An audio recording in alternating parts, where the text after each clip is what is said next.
At the beginning of every race in F1 Clash, we're all faced with probably the most crucial decision, and that's, do we try a one-stop strategy, or do we go with a two-stop strategy? And I always felt like the one-stop strategy is the quickest, but maybe that's just a myth. So having said that, welcome to this edition of F1 Clash Mythbusters. I'm Wolacium, and today we're going to find out which strategy is quickest. Alright, so heading into the first race, in this case taking place at Spa. So this is where we're going to do our first test. And Spa is a beautiful track to do this test, because here, 1 second, there you go. The tire strategy choice, the crucial decision-making part in F1 Clash. So at Spa, you could easily do a soft, soft, soft, and it would be a viable strategy, or you could do, in this case, actually the medium, because I can do 3 laps on the medium, so I think that's the fairest comparison when you're going with a one-stop. So I'm going to start with a one-stop, set a benchmark on the mediums, and we're not going to pay attention to Hadjar, he doesn't matter. Bearman is going to be our guy to make the comparison. So I'm getting ready to start the timer as soon as the race starts. There you go. And the timer for Bearman started. And to keep things similar, as you could probably already notice, I'm actually gonna push for the beginning of the race, but to keep things fair and make it comparable, I'm gonna do the exact same thing for every test. So I'm gonna push until the battery is empty, and then I'm gonna keep it on medium for the rest of the race. So yeah, hopefully the tires hold up. There you go. Okay, 70%. Wow, the power unit is lasting pretty long. Okay, 70%, but now it's going to be a medium, so that should be fine. Yeah, and heading into the first race, of course, I'm only going to do this on tracks where it makes sense, where both strategies seem viable. So if we have like a racetrack where it's like 7 laps and you can do 3 laps on the soft and 4 on the hard, then like obviously you would do like soft and hard and not soft, soft, soft, and then waste like 60% of your last tire set. So I'm only going to do this on tracks where it makes sense. In this case, Spa, I think, is beautiful. And Bearman now getting to the end of his second lap. Yeah, and tires totally fine. So that's going to work out with the one-stop strategy. And I'm interested to see which strategy is quickest. I often ask myself this question, and I'm sure many of you do as well. And I'm excited to find out which strategy is actually quicker. So now I'm going to tell him to do his first pit stop, or first and last pit stop for this race. And then I'll get back to you at the end of the race when we set the benchmark time. Alright, so we're almost at the end of lap 6, and Bearman is in the last couple corners, and I'm getting ready to stop the timer. He's now in P4, because we're not just going to look at the timer, but also finishing position and points scored. But yeah, stop the timer. So 4 minutes 53 seconds is our benchmark time with the one-stop strategy at Spa in this case. Finishing position was P4. So that should be 21 points. So I think the timer is going to be the most important stat, but yeah, just to have some more stats to compare, we're also going to look at finishing position and points scored. Okay, so this is the first benchmark for Spa, but I'm not just going to do this test on one track. As always, I'm going to do a couple of tests to actually see what strategy is better on average. So I'm going to repeat this test on 2 more tracks. So let's set the benchmark time there. Alright, race number 2 is about to come to an end. Bearman is in the last couple corners and still has a very comfortable lead. A big distance to, or big gap to P2. There was no safety car, no rain or anything like that. If that happens, I would restart the race and it wouldn't be a valid test. But now he's about to cross the start-finish line. There you go. 4 minutes, 46 seconds is the benchmark time number 2 with the one-stop strategy. Finished in P1, 24 points, so it feels very quick. It felt like the optimal strategy, but yeah, let's see later if the two-stop can actually beat that. I don't think so, but let's find out. But first, we're going to set one more benchmark time. Okay, race number 3 is taking place at Austin. We're already in the last lap, and yeah, it's another beautiful track to do this test because I can do 3 laps on the medium, and it's a 6-lap race, so easy one stop, or you can go soft, soft, soft. So also a good track to do a 2-stop strategy. And yeah, getting ready to stop the timer for the end of the race. And there you go, beautiful. 4 minutes 19 is the third benchmark time. We didn't have any safety car, any rain, anything like that. So now we set all the benchmarks, and now let's see if I can actually beat these times with a 2-stop strategy, or if it's worse. And if it's worse, how much worse is it? How much better is it? Let's find out. Alright, ladies and gentlemen, fasten your seatbelts, because you've reached the point in this video where things get spicy. We're at Spa, not setting any more benchmark times, but now we're gonna see if we can beat our benchmark time from before with the 2-stop strategy, where Spa is beautiful. So I'm gonna go soft, soft. Hadra, I'm gonna put him on the hard 1-stop strategy just to keep things simple. But Bearman is the one, the star of the show. Yeah, soft tires, 2-stop strategy. 4 minutes 53 seconds is the time to beat, and I'm gonna push him just as I did before. So getting ready to start the timer. There you go, the race has started. Now Bearman with the soft tires, show us what you got. Race start looking okay, up to P2, so gained 1 position. And yeah, as we found out in one of my previous videos, it does not make sense to push on the straights, or at least it's not the most efficient use of your energy. But just to keep things comparable, fair, scientific, I'm going to push him just as I did before. And yeah, let's see. With the 2-stop strategy, is he going to be quicker? Is he going to be slower? For now, he should definitely be quicker. But of course the question is, can he make up the time that he's losing with the pit stops just by being quicker with the soft tires? So now his energy ran out. He's at 60% of the tires. That would be an issue if we're on the 1-stop strategy. But with the 2-stop strategy, not an issue at all. So he's going to do his first pit stop this lap. And yeah, I'm going to update you throughout the race to see how things are going. Okay, Bearman now heading into his first pit stop, and not his last pit stop, but just his first. And oh, those are some costly seconds that he's stationary. 3 minutes 99 is the pit stop time. Not too good in F1 standards, like real F1, but for the car that I gave him, decent enough. And he's now down to P3. Let's have a look at the map. So yeah, lost a couple of positions because of that. Or did he? Maybe he was already in P3 before. But he definitely lost a lot of time standing there, which he wouldn't have lost with the 1-stop strategy. And yeah, currently at 2 minutes 4 seconds. 4 minutes 53 is the time to beat. Let's have him do a couple more laps and then see what the time is in his second pit stop. And now he's about to head into his second pit stop, currently P2, but P3 and 4 are very close behind. So let's see how many positions he will lose. Depends on whether they're pitting now or not. But it's going to be another very costly seconds. Second pit stop. What's going to be the time? 4 minutes and 3 seconds. Okay, so about average. And he's down to 3rd position. So lost 1 position due to that pit stop.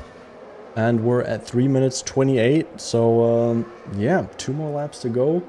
I think it's going to be close. But yeah, let's see. I'll get back to you in the final lap. Alright, Bearman starting his final lap, almost about to lose P3. We're at 4 minutes 8. 4 minutes 53 is the time to beat, so he has less than a minute for this last lap. Can he do it? Can he hold on to P3? Because before that we were in P4. Can he hold it? Soft tires? I mean, he got the best chances, but no, doesn't seem like it, and I don't think he's getting it back. I mean, maybe he would if I would push, but it didn't push before either, so keeping it fair.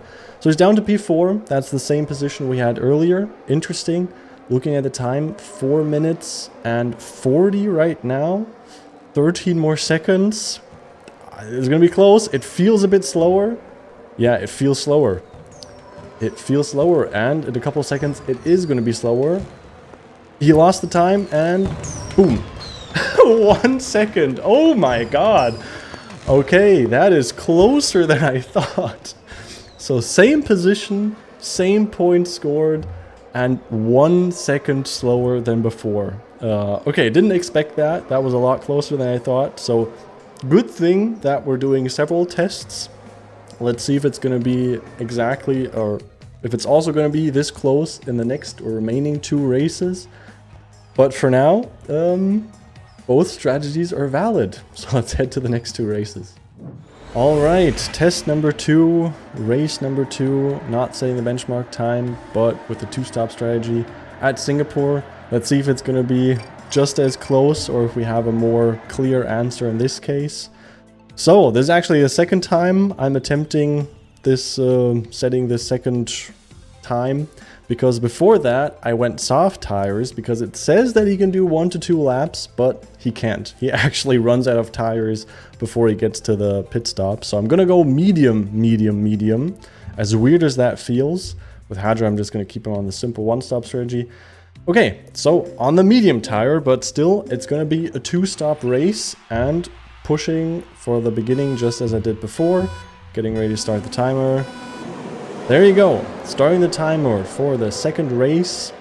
Time to beat 4 minutes 46.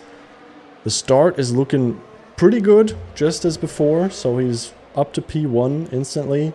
So he should build a bigger gap, but then of course lose some time to the pit stop. So yeah, I'm going to update you throughout the race or at the end of the race in case anything exciting happens. So yeah, let's see what the time is on this second race. Okay, Bearman about to do his first pit stop. Tires are at like 16-15%. So while it's close, the soft tires just weren't enough. So putting on another set of mediums. And yeah, as always, a couple costly seconds in the pits. And let's see if he can make up the time that the 2 pit stops cost him. So yeah, now let's head to the end of the race. Actually, quick little update. Before this, he was P1 and you can see it here. He's now in P2. And okay, Russell's pitting now, but he lost quite a bit of time now being stuck behind P2, which is actually something quite interesting that I didn't think about before, but totally makes sense. Like, if you do more pit stops, you're also pitting earlier, which means that you have less time to build a gap to the cars behind. So it's the likelihood of you getting stuck in traffic is a lot higher with the 2-stop strategy. And that's exactly what we saw in this case. So he wasn't in clean air. He was stuck behind Russell, had several attack moves, but just couldn't do the overtake. So that's, yeah, one interesting note that we got to remember. And let's see if that actually has an impact on the time in the end. But it's definitely one disadvantage of the 2-stop strategy. Well, he's now going to get ready for his second pit stop. He's in P1. Yeah, and then after this, he's probably going to fall behind Russell again because Russell's not pitting. Yeah, losing that position. So that's going to make it even more difficult to... Oh, okay, he got lucky. He got lucky. He did the overtake right at the pit exit, but he could have also been unlucky. So definitely, you know, just something I noticed, a disadvantage of the 2-stop strategy. So yeah, let's see how the race ends. All right, Bearman is in the last lap in the last couple corners. Time is currently 4 minutes 38. Time to beat 4 minutes 46. So it's going to be a lot slower, I think. Definitely slower. He's still in P1, but gap isn't that big. So getting ready to stop the timer. Yeah, he lost the time. Boom. 4 minutes 50. So time to beat 4 minutes 46. He was before that also in P1, so he kept the position in points. But he was 4 seconds slower. And probably a lot of, or those 4 seconds are because he wasn't in clean air most of the race, but had to gain back the position that he lost during the pit stop. So interesting. Still, it's not a huge difference, but the first difference. Let's see how the last race plays out at Austin. All right, we're in the last lap and last couple of corners of this final race with the 2-stop strategy, and what can I tell you? It's not looking good. We're at 4 minutes and 3 seconds, 4 minutes 19 to beat, and he's in P4. So I don't think he's catching up those positions, but the time could be close. Okay, that's interesting. Getting ready to stop the timer. Boom. 4 minutes 16. Wow. Okay, so actually had a better time, but finished worse. Okay, so at Austin, at least when we're looking at the time, the 2-stop strategy was actually a bit quicker for once. So, very interesting results. Not what I expected. I wasn't very hopeful for this last race after the first 2 races, but that's exactly why we do multiple tests. But now I'm going to do some math and then get back to you with the final average results. All right, the final results are in and they are definitely interesting to say the least. So let's get into them. Looking first at the average finish position and average points scored. With the two-stop strategy, I finished at an average of P3, scoring 22 points. And with the one-stop strategy, I finished an average of P2, scoring 23 points. So with the one-stop strategy, I scored an average of 4.5% points more. But keep in mind that in 2 of the 3 races, my finishing position was exactly the same. And in the last race at Austin, my rival finished ahead of me. And with your rival, there's always a bit of chance, a bit of luck if he has a higher or lower team score than you. So that's also why I think the time is the benchmark, the stat that matters the most. So now taking a look at the time. With the two-stop strategy, it took me an average, or my average race time across the 3 races was 4 minutes and 40 seconds.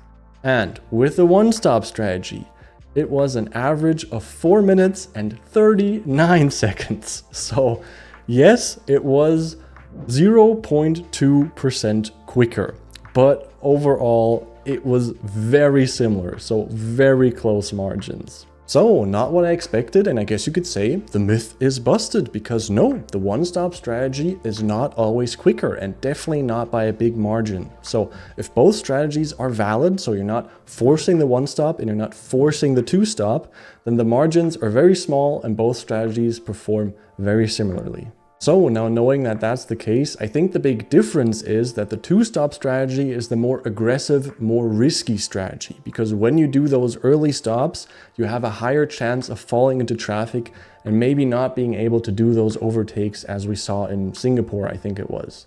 So ideally, maybe you should do the two-stop strategy with a driver that also has a good overtaking stat, and if he doesn't, it's safer to go with the one-stop strategy. So that's been it for this edition of F1 Clash Mythbuster. I hope you enjoyed it and learned something. I definitely did. And special shout out goes to Leginko. Sorry, I hope I'm pronouncing that right, but thank you for suggesting today's video idea. If you guys have any other myths that I should test in the future, feel free to leave them in the comments below. And hopefully I'll see you in my upcoming videos. Volasium out.